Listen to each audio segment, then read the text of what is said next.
Need for Speed World is a PC title, which is a massively multiplayer online racing game. Now that's quite special. How are we defining Need for Speed for this genre? Well, basically, it's thousands of players, all together in a huge seamless world. It's the biggest world that the Need for Speed franchise ever done so far. So that's very exciting.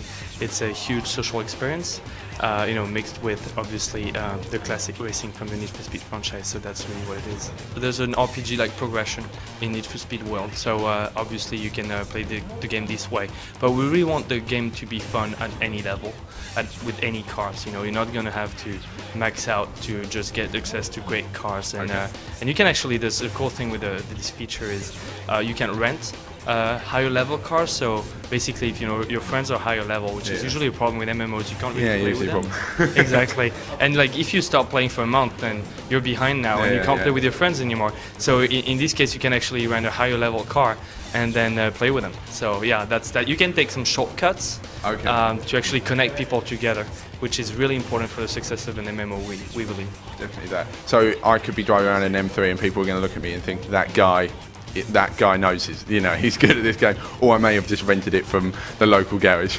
That's right. Yeah. But a good thing is, I think, with the matchmaking and all that, we're still going to take into account your level, not just the car you're driving, also how well you're doing, some kind of ELO rating. So there's going to be in the matchmaking a lot of different factors to make sure that you're being matchmade against the right people. Okay, and then like the same class car, I imagine. Exactly, there's going to be overlap because some people may actually, not be that good of a racer, but with a good car, the same thing. You don't want to put them against hardcore players. It's not going to be a fun experience. So sometimes online can be a scary place, and you get there and get your ass kicked, and that's not really funny. So you want to make sure you find the right people, get better at the game. That's also why we've got a kind of a single-player experience of the game too, where you can get better at a track, tame a track, and at one point you're like, okay, I felt comfortable, I can go into, other people.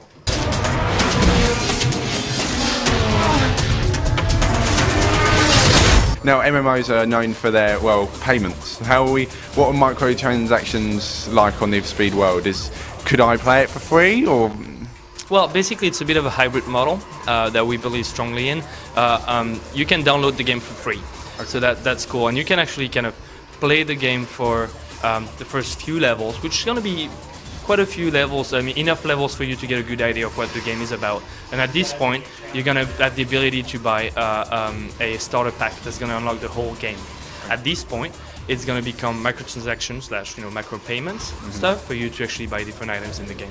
Oh, okay, cool stuff. Now, what sort of races are we having online? This whole police element, is that back? Yeah, so really excited to get the cops back in the game. You're going to see them roaming around in the world. One thing important is we're going to keep on supporting this game and over multiple years. So game mode's going to come even more. We're looking at some classic modes that will put a spin on it, like co-op, Pursuit KO, Pursuit Tag, and stuff like that. So it's not a one-off. It's a game that's going to evolve and grow as it goes. Excellent stuff. Now, customization for your cars. Will I be known as the man with the pink car that's got a massive bunny rabbit on the side, or something like that? He's evil. Don't race against him. Or is it? How much customization is there? A lot. So we've actually put a lot of efforts in visual customization. We really realized that people want to differentiate themselves from each other, basically, and customize. Like visual customization is really important for that. We optimize the game for kind of really easy drag and drop vinyls and stuff. You should have seen some of the cars that people did during the beta. You've got this like Pikachu Lamborghini that was crazy, but the guy did such a good job on it, and some other cars like that. So we're giving a lot of primitives to people so they can go crazy on it, and it becomes even like user-created content at this point. And when's launch? We're launching this summer in North America and Europe, and the game is going to be in English and German. Awesome stuff. Well, it's looking great, and I'm loving it. So I'm just gonna get some racing on now, and I can't wait for the launch.